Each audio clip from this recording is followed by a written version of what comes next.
एक ऐसे सब्जेक्ट जिसको चाहे वो बिगिनर हो, चाहे वो किसी भी लेवल पे हो, हर इंसान को फेस करना पड़ता है इस बिजनेस में, और उसको कैसे हैंडल करें उसी के बारे में बात करेंगे, हाउ टू हैंडल रिजेक्शन।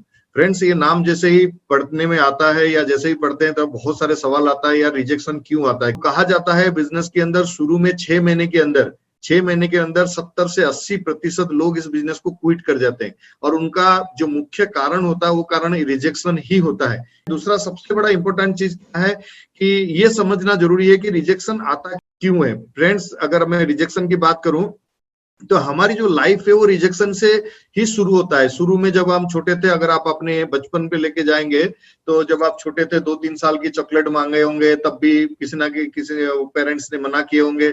जब थोड़ा सा बड़े हुए, आप कुछ खिलौना मांगे होंगे, तब भी मना किए होंगे। फिर थोड़ा आगे गए, बढ़े, पढ़ाई खत्म हुआ, फिर आप नौकरी की तलाश में गए। जब नौकरी में गए तब भी आपको कोई ना कोई रिजेक्ट कर दिया होगा कि आपको नौकरी नहीं मिलेगा।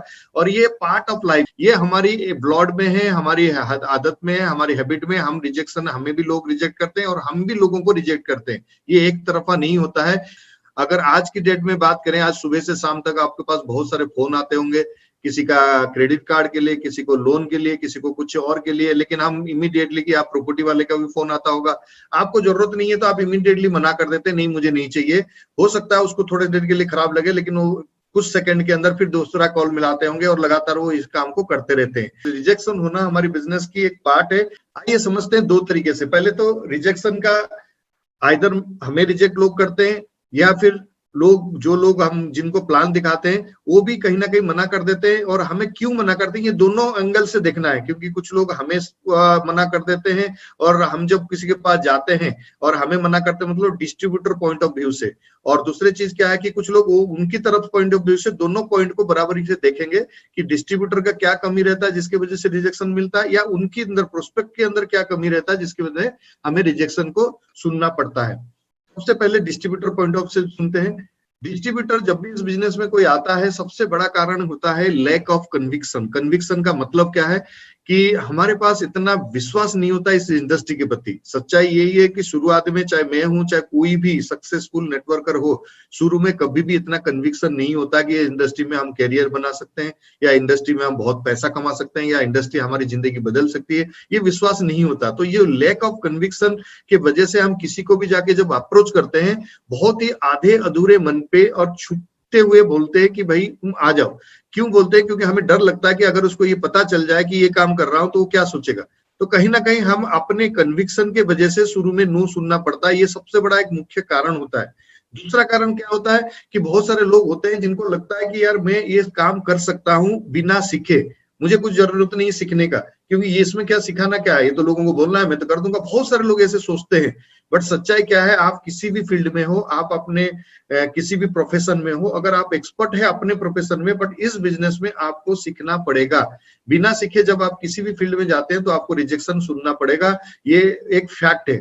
इस बिजनेस में आगे बढ़ना है, रिजेक्शन को अवॉइड करना है। और मैं जो भी चीज बता रहा हूं इसका मतलब कभी मत सोचना कि इसको सब करने से रिजेक्शन नहीं मिलेगा। रिजेक्शन मिलेगा, बट रिजेक्शन को कैसे कंट्रोल किया जा सकता है, रिजेक्शन को कैसे हम कम कर सकते हैं, रिजेक्शन को कैसे हम अच्छी तरीके से हैंडल कर सकते हैं, वही आज की जो सब्जेक्ट है उसी के बारे में डिस्कस करेंगे। तीसरा पॉइंट और एक इंपॉर्टेंट चीज है, इनिशियली जब हम बहुत एक्साइटेड होते हैं कि यार मुझे एक बहुत अच्छी चीज मिल गया, वो 1 लाख कमा रहा है, वो 2 लाख कमा रहा है, वो 5 लाख कमा रहा है, क्योंकि आज सोशल मीडिया इतने हावी हो चुका है कि हमें घर बैठे बहुत सारे टेस्टिमनी मिल जाता है। और जब हम इतने सारे लोगों को सुन लेते हैं, हमें लगता है यार ये पैसा कमाना तो कोई बहुत बड़ी नहीं, वो 3 साल में अगर 5 लाख कमा रहा है तो मैं तो 3 साल में कुछ नहीं तो 50,000 तो कमा दूंगा। और बहुत ओवर एक्साइटेड होके हम खुद फिर निकल पड़ते हैं लोगों को बताने, चाहे कुछ आप पता है नहीं पता है, हमें लगता है लोगों को बताऊंगा, और मेरा दोस्त है और मेरा चाचा है, मेरा मामा है, क्यों नहीं करेगा। और जब आप मेरा मेरा करके हम जाते हैं तो होता तो मेरा, बट जैसे ही मेरा मेरा करके आप उनके पास जाते हैं और प्लान दिखा देते हैं, वो एकदम से वो फिर पराया हो जाता है, अपने से पराया एकदम हो जाता है। क्यों हो जाता है? क्योंकि सबसे बड़ी दिक्कत क्या है कि वो जैसे प्लान देखता है फिर बोलता है यार तुम भी आ गए, तुम भी एक काम पे पड़ गए। तो आपको बिल्कुल अचंभा होता है कि क्योंकि इनिशियली आपने कोई भी प्लान खुद नहीं दिखाना है, चाहे कितनी भी सगा दोस्त हो, चाहे कितने भी सगा भाई हो, कुछ भी हो, जिसको आप बचपन से जानते हो, बहुत ही क्लोज है, जो बोलते हो करता है, फिर भी फिर भी मैं आपको एक सजेस्ट करूंगा, शुरू में कभी भी किसी को खुद प्लान ना दिखाए, कुछ प्लान अपने ऑफलाइन के माध्यम से दिखाए, चाहे वो जूम में बुलाइए, चाहे कहीं मीटिंग कराइए या किसी भी मीटिंग में लाइए, ताकि क्या होगा कि आप सही तरीके से उस सिस्टम को उनको तक पहुंचा पाए।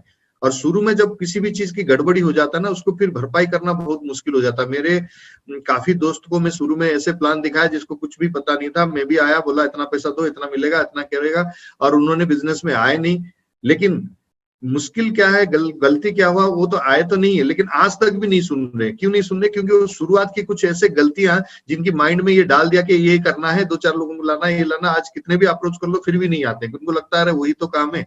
क्योंकि मैंने वो गलतियां कर दिया था 2 से 3 महीने शुरू में, लोगों को ऐसे बिना ऑफलाइन के हेल्प से प्लान दिखाया था। अगर आप दिखाएंगे तो हो सकता है आपकी रिजेक्शन आना कम हो जाए। और मैं इतना दावा के साथ कह सकता हूं कि आपकी बहुत सारे दोस्त जो आपको मना करते हैं, लेकिन जैसे ही वो आपकी ऑफलाइन से मिलते हैं और वो हाँ करना शुरू कर देते हैं, अच्छा ये बात मुझे तो पहले समझा देते तो मैं कर लेता। तो ये क्यों बोलते हैं? क्योंकि कहीं ना कहीं उनको सही इन्फॉर्मेशन नहीं पहुंच पाता है। और अप्रोच टू रॉन्ग पर्सन, ये क्यों होता है? शुरू में जब कुछ लोग डिस्ट्रीब्यूटर शुरू में काम करना शुरू करते हैं, वो ऐसे लोगों को ढूंढते हैं जो सेल्स से है, मार्केटिंग से है, या कोई गांव की प्रधान है, या किसी शहर की बहुत नामी इंसान है जिनको बहुत सारे लोग जानते हैं, तो वो उनके पास सीधा जाके अप्रोच करने शुरू कर देते हैं। अगर ये आ जाए तो पूरा गांव के लोग आ जाएंगे, या ये अगर ज्वाइन कर जाए तो बहुत सारे लोग मुझे मिल जाएंगे। बट ये एक रंग अप्रोच है, गलत कंसेप्ट है, गलत माइंडसेट है। कभी भी शुरुआत में कैसे कभी भी ऐसी तरीके के लोगों को अप्रोच मत करिए जब तक आपको पास कन्विक्शन नहीं आ जाता, आपके पास सक्सेस थोड़ा चेक ना आ जाता, या थोड़ा सिस्टम को आप समझ नहीं लेते, तब तक आप किसी को भी ऐसे लोगों को अप्रोच नहीं करना। क्या होता है, आप जाते हो बहुत एक्साइटेड होके समझाने, लेकिन समझ के ये वापस आ जाते हो कि ये काम होने वाला नहीं है। शुरू में कहा जाता है आप उन कैटेगरी को टच करिए जो कैटेगरी आपकी लेवल की लोग हैं। कभी भी अपर लेवल पे मत जाइए शुरू में, या ऐसे लोगों को, टैलेंटेड लोगों को ढूंढने की कोशिश नहीं है। हमारे बिजनेस में टैलेंट कुछ काम नहीं आता, हमारे बिजनेस में काम आता है उसकी ड्रीम, उसकी डिजायर, वो चाहता क्या है लाइफ में, करना क्या चाहता है। अगर उसके पास कोई बड़ा ड्रीम है, वो कुछ बड़ा करना चाहता है, अगर वो प्लेटफॉर्म उसको मिल गया तो वो उसको सीरियसली करके उस लाइफ में वो सफल हो सकता है। बहुत सारे लोग ऐसे हैं जो ओवरनाइट कामयाब होना चाहते हैं, मतलब आज आया, कल 10 लोगों को बताया, परसों 20 लोगों को बताया। ये खराब नहीं है, गलत नहीं है, लेकिन गलत क्या है कि जब आपको नो ज्यादा सुनना पड़ता है तो फिर आपको लगता है कि मैं नो क्यों सुना, क्यों, मैं वो कुछ कारण बता रहा हूं क्योंकि आपको नो क्यों सुनना है, क्योंकि वांट टू सक्सेस ओवरनाइट, आप जल्दी करते हैं कि बहुत जल्दी सक्सेस। फ्रेंड्स ध्यान रखिए, नेटवर्क मार्केटिंग सबसे इजीएस्ट और सबसे सटेस्ट पीरियड, कम समय लेता है आपको सफल बनाने में। हिंदुस्तान के नहीं, पूरा दुनिया भर में ये सबसे कम समय में सफल बनाने की सबसे बेस्ट प्लेटफॉर्म है। और उसको भी अगर आप और कम करने की कोशिश करोगे, नहीं मुझे 3 साल तो नहीं लगानी है, मुझे 1 महीने में इतना करना है, 3 महीने में इतना करना है, तो दिक्कत क्या होती है, तो आप ओवरनाइट सक्सेस होने आते हो, लेकिन ओवरनाइट इस बिजनेस से छोड़ के चले भी जाते हो, पता भी नहीं चलता। तो इसीलिए ध्यान रखना, कभी भी रातों रात अमीर बनने की कोशिश मत करना। ये रातों रात अमीर बनने वाला बिजनेस नहीं है, ये एक प्रॉपर बिजनेस है, इसको समझने की कोशिश करिए।